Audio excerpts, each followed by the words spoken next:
faut faire vraiment des posés tout doux. Le mieux c'est de pas faire de bruit ou quoi. Vous n'avez pas besoin que ça fasse de bruit parce que votre plomb il va prendre contact avec les herbiers et après il va tomber tout seul au fond. Donc là il n'y a rien. Hop. Je fais un petit coup juste là. Donc il faut vraiment faire à côté de soi. Hein. Ils sont vraiment à côté. Voilà.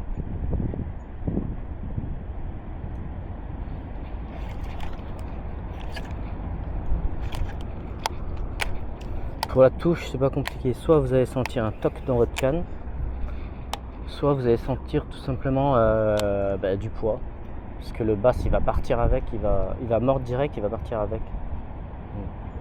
Vous allez soit sentir un petit toc, soit un gros poids carrément dessus. Ah merde.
Ouais, fiche. Ouais, bip. Oh, c'est un bip ça. Oh, ouais. Ah bah oui, ce que je vous disais. Ah. Oh, bonjour. Ah, faut juste être patient. Voilà. Bon, je vais le rincer un peu. Donc voilà, c'est ce que je voulais vous montrer. En punching, vous voyez, pourtant j'ai jeté là-dedans, là, dans ce merdier, ils sont dedans. Ah oui, c'est un peu après, hop, ça se s'enlève facilement. C'est un peu le coup de la chance aussi, parce qu'on sait jamais où ils sont. Mais je sais qu'il y en a d'autres, et à mon avis, je vais en refaire d'autres. Donc quand il fait 40 degrés, pêchez comme ça, les gars. Sinon, il faut pêcher en... Vas-y mon bébé, je te relâche. Il faut pêcher en split shot.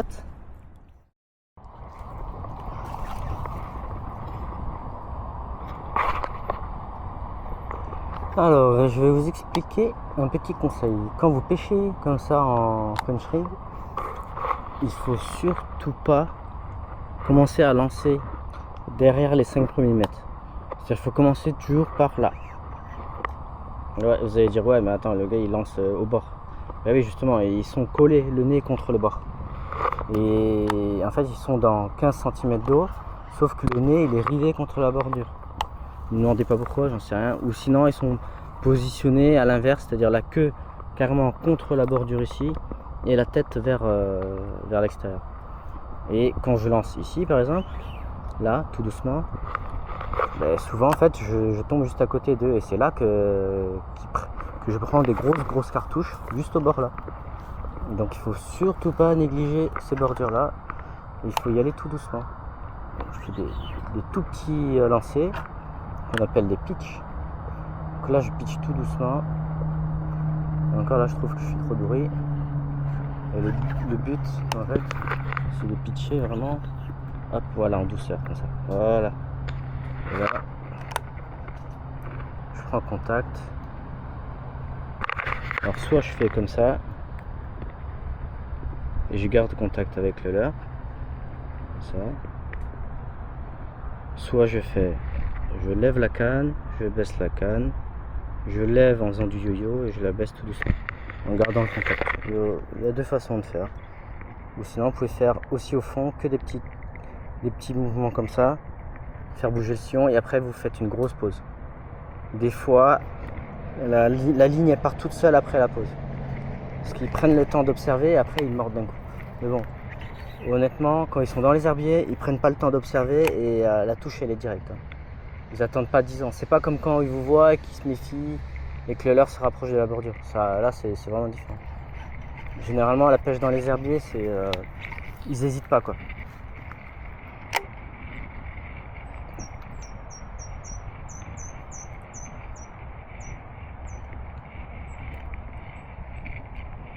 C'est important de pêcher en direct en tresse et pas avec le fluorocarbone, même si vous pouvez, hein, si vous avez peur qu'ils voient la ligne ou quoi. Mais l'avantage de la tresse en direct, c'est comme quand on pêche à la frog, c'est que il n'y a pas de mémoire, ça ferre mieux. Quand on ferre avec les hameçons texans, ça ferre 10 fois mieux. Il n'y a pas de mémoire. Et au moins, vous avez vraiment le contact direct avec votre leurre. Et ça marche. Même si vous avez une tresse fluo, même si honnêtement, c'est mieux d'avoir une tresse comme moi, soit verte ou noire. Moi j'ai pris une tresse verte, c'est très bien. Dans les herbiers ça passe bien aussi. Ça se voit pas trop. Donc là je prospecte un peu au pif, hein, parce que je sais pas où ils sont en fait. Il y a tout un tapis d'herbiers, je sais pas où ils sont. Donc là je ramène mon leurre des fois sur la surface et je laisse couler le leurre au fond de l'eau. Et ça me permet de prospecter un peu plus de surface. Donc là par exemple je m'amuse à lancer comme ça. Je jette à, je sais pas moi, à 20 mètres. J'attends, je laisse couler au fond de l'eau, j'attends. J'attends toujours parce que en fait les basses ils sont curieux quand même. Donc ils vont venir voir. Il faut juste leur laisser le temps de venir voir. Ensuite je commence à faire mon mouvement de balancier ou de va-et-vient. Je laisse le plomb couler au fond, je vois s'il y a quelque chose, il n'y a rien. Là je ramène hop, sur le tapis d'herbier mon plomb. Ensuite je le relaisse couler, il va couler tout seul au fond. Tac. Pareil, je refais mon va-et-vient. Puis je vois ce qui se passe. Normalement je devrais tomber quand même sur un bass, je pense. Parce qu'il y a quand même pas mal de petits poissons et les basses en fait ils aiment bien les chasser quand ils sont cachés dedans quoi.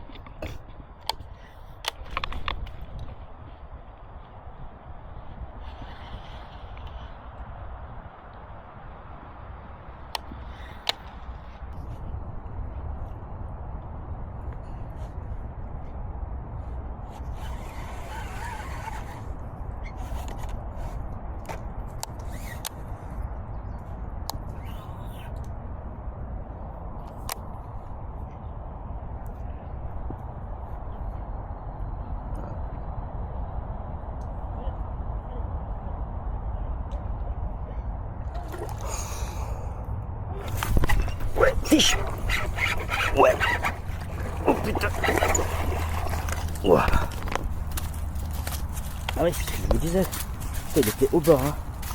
Il était collé à la bordure celui-là. Oui mon bébé. Oh là là là là, t'es beau toi. Ça c'est un beau fiche ça. Ça c'est ce que j'aime l'été. Un beau basse girondin là. Regardez comme il est beau celui-là. Il est venu me le chercher, hein. Oui, oui. Je sais pas si vous avez vu au début. Il y a eu une première attaque que j'ai loupée. Et après j'ai laissé sur place. J'ai animé 2 secondes et il est venu chercher dans les herbiers. Pourtant il voyait rien. Il est venu chercher, il l'a gobé direct. Hein. J'ai laissé partir, nickel. Allez mon bébé, il fait 40, hein, celui-là il est beau. Allez. 42, 40. Parfait. Allez, au prochain. Donc là vous avez vu, le bass il était à quoi, allez, 2,50 m de moi dans 10 cm d'eau. Donc il était à peu près là-dedans là, hein. Il y a 10 cm d'eau à tout casser. Et là, ce que j'ai fait c'est que j'ai jeté tout doucement en pitchant, très discrètement, et là j'ai vu un remous, parce qu'il a dû sentir la vibration. En fait, il capte surtout les vibrations, un petit peu la vue vite fait, mais surtout les vibrations. Et ce qui se passe dans l'eau, je vais essayer de vous montrer ça à la caméra.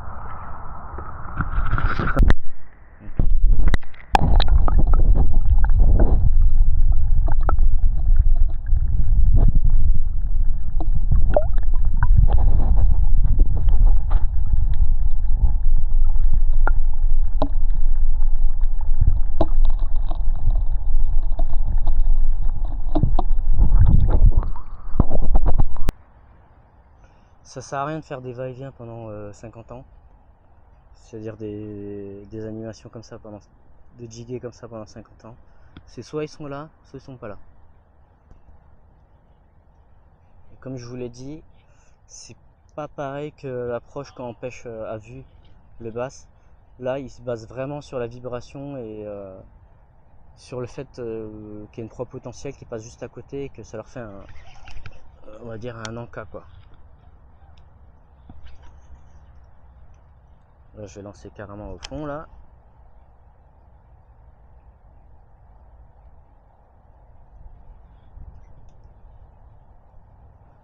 Je vais faire une grosse tirée comme ça. Parce que des fois les grosses tirées ça les attire de loin. Et le fait d'aller vite, de faire une tirée rapide, c'est-à-dire comme ça, le leurre il va, enfin si vous avez mis un leurre avec des appendices, il va nager pendant la descente et ça les basses ils deviennent fous. Du coup une fois que le leurre est descendu au fond, il vient le récupérer et votre fil se tend. C'est pour ça qu'il faut toujours avoir le contact avec votre fil.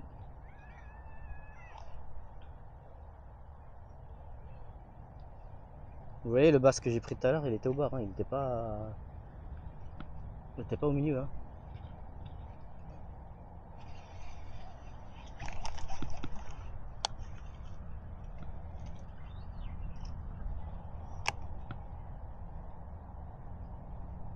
Ah, ça y est, j'en ai un. Ouais, j'en ai un deuxième. Ouais. Oh putain, il est beau celui-là aussi. Viens là, mon bébé. Oh, putain. Ouh. Ouais, parce qu'ils sont tous là, dans 10 cm d'eau. C'est fou hein, quand même. Hein. Ah, mon bébé. T'aimes bien le punch rig? Punch rig, yeah, motherfucker. Ouais, hop, ça se décroche hyper facilement. Le pire, c'est que j'ai même pas enlevé l'ardillon. Bon, je voulais tester avec et sans ardillon. Bon, je vais le laisser avec parce que ça s'enlève en 2 secondes.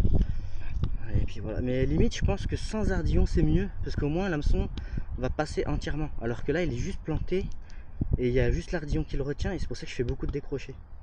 Donc il vaut mieux. Moi, je vous conseille plus de pêcher sans ardillon pour que l'hameçon puisse pénétrer entièrement et faire le tour entier de sa hampe.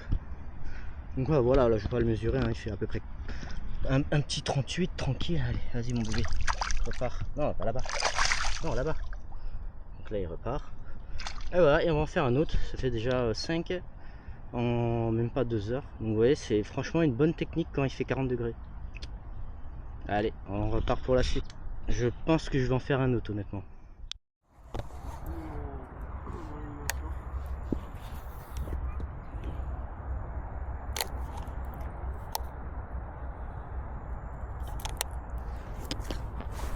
Ouais, fiche.